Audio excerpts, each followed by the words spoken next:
नमस्कार मित्रों, स्वागत है आपका न्यूज 24 प्राइम के टॉक शो अस्ट्रोलॉजी सीरीज में। आज टॉक शो का विषय है अर्बन नक्सलिज्म, यानी अर्बन शहरी नक्सलवाद। शहरी नक्सलवाद पर चर्चा करने का कारण यह बन रहा है कि आज 37वां दिन है किसानों का आंदोलन का। 7 बार भारत सरकार से किसानों की बात हुई, लेकिन पिछले 5-7 दिनों में जो घटनाएं घटित हुई, खास करके पंजाब और हरियाणा में, वैसे भी ये किसान आंदोलन केवल पंजाब, हरियाणा और पश्चिमांचल उत्तर प्रदेश का है। देश के सभी किसान इस आंदोलन में अभी तक एज पर इंफॉर्मेशन उतनी सक्रियता से नहीं आए हैं। हालांकि राजनीतिक पार्टियां इसका राजनीतिकरण करना चाहती हैं, तो किसान आंदोलन को लेकर के धरने प्रदर्शन तो हो रहे हैं राजनीतिक पार्टियों के, लेकिन जो किसान है वो प्रत्यक्ष रूप से अभी देश का अन्य भागों का किसान अभी भी प्रत्यक्ष रूप से इस आंदोलन में शामिल नहीं हुआ। फिलहाल पिछले 5-7 दिन में जो तोड़फोड़, टावरों को तोड़ना और क्या कहते हैं सड़कों पर टायर जलाना, विरोध का जो ये प्रवृत्ति सामने आ रही है, ये बड़ी घातक है। ये घातक इसलिए है कि इस आंदोलन में लेफ्ट भी आ गया है, और लेफ्ट वही संस्थान है जो नक्सलिज्म जैसे थॉट को बढ़ावा देता है, जो माओइज्म जैसे थॉट को बढ़ावा देता है।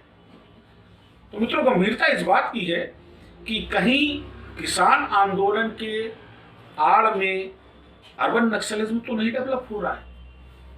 मैं मानता हूं कि जिस तरीके से अंबानी ग्रुप देश की आर्थिक में अपना प्रभुत्व स्थापित कर रहा है, जिस तरीके से देश की हर बड़ी संस्थानों को अंबानी या अडानी ग्रुप कैप्चर कर रहा है, पकड़ रहा है, खरीद रहा है, देश की अर्थव्यवस्था में अपना होल्ड कर रहा है, इस बात को लेकर के कहीं ना कहीं निगेटिव मैसेज तो समाज में जा ही रहा है। और खास करके ये घटनाएं पिछले 6.5 साल में भाजपा शासनकाल में कुछ ज़्यादा बढ़ी। ऐसा नहीं कि अंबानी ग्रुप पिछले 6.5 साल में पनपा हो। अंबानी या अडानी ये वो लोग हैं जो मिसेस इंदिरा गांधी के टाइम में भी सडट थे, मजबूत थे, देश की अर्थव्यवस्था को ये मैनेज करते थे। टाटा हो, बिरला हो, अंबानी हो, अडानी हो, इसमें दो राय नहीं। 6.5 साल में सरकार से इनकी नज़दीकियों के चलते इनका होल्ड बढ़ा है, इनका प्रभुत्व बढ़ा है, और इसी बात को एक मिसमैनेज वे में कन्वे किया गया है किसान आंदोलन में कि ये अंबानी, अडानी ग्रुप या इस तरीके की मल्टीनेशनल कंपनीज आपकी ज़मीनें हड़प लेंगी, आपको जो है क्या कहते हैं दरबदर कर देंगी, सारी आपकी फसल औने पौने ले लेंगी। हालांकि बार बार सरकार इस बात को कह रही है, लेकिन सरकार कितनी विश्वसनीय है ये खुद में सोच का एक गंभीर विषय है। मैं शेयर करूंगा कि विश्वसनीयता की कमी कहां से आई है। 2014 का इलेक्शन, इसी सरकार का मैनिफेस्टो, 2 करोड़ नौकरियां प्रतिवर्ष, एक भी नहीं मिली। इसी सरकार का मैनिफेस्टो 100 दिन में सूरज धन की वापसी, आज तक नहीं आया, 1.5 गुना हो गया। इसी सरकार का मैनिफेस्टो आधार नहीं लगाएंगे, हर चीज में लग गया। इसी सरकार का मैनिफेस्टो जीएसटी का विरोध 18 से 28% हो गए। तो अब जनता भी इस बात को लेकर शंकित है कि जो सरकार इतने गंभीर मुद्दों पर अपनी विश्वसनीयता सिद्ध न कर सकी हो, वो इस मुद्दे पे कैसे उसका विश्वास किया जाए।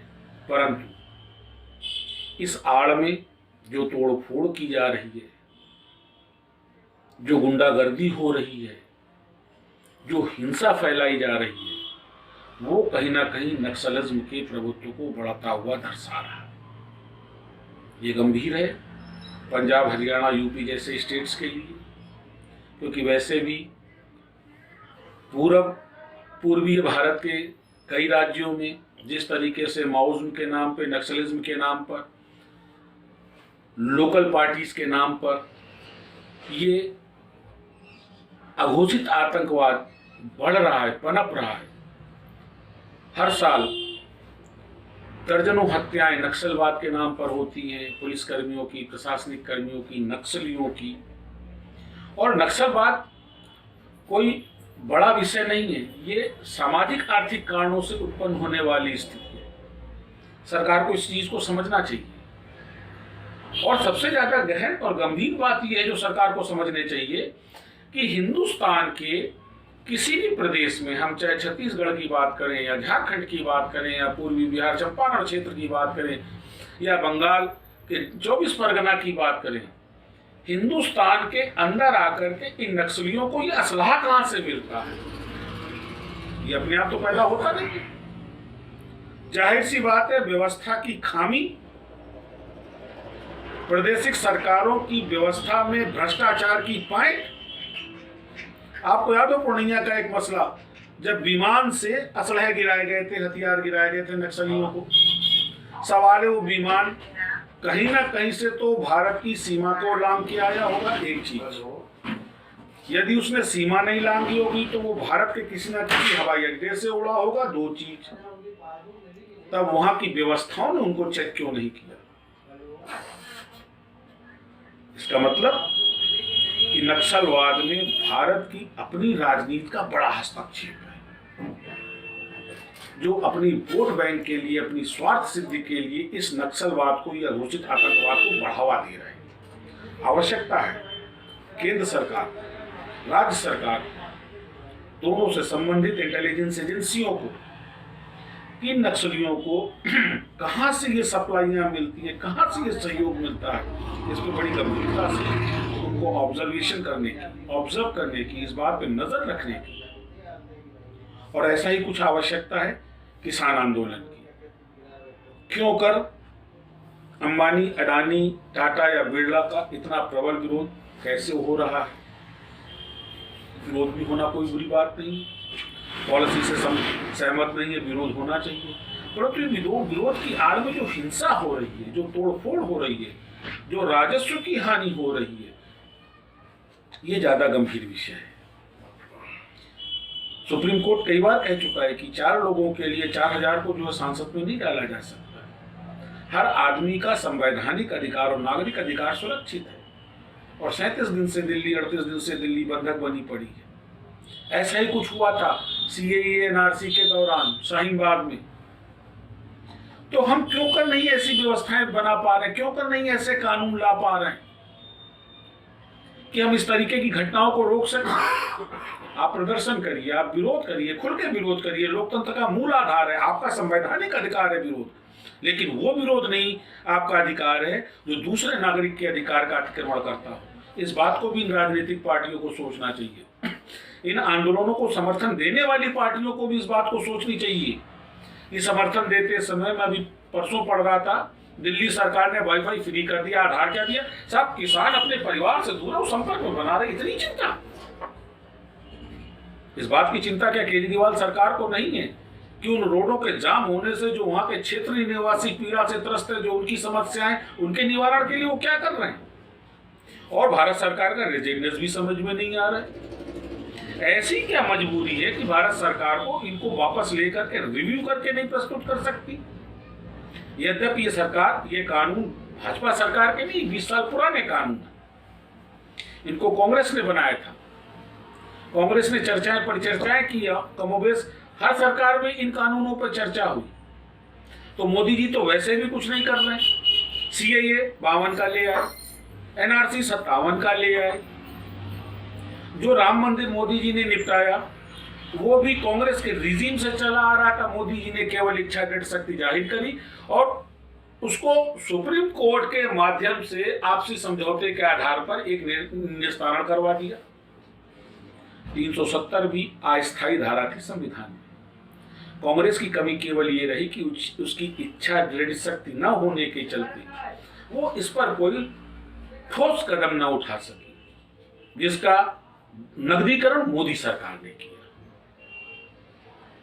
बात इससे बड़ी गंभीर है कि जो किसान आंदोलन जो अब उग्र हो रहा है, हिंसक हो रहा है, इस पर ऑब्जर्वेशन की जरूरत है, क्योंकि ये एक गलत परपाटी को जन्म दे रहा है।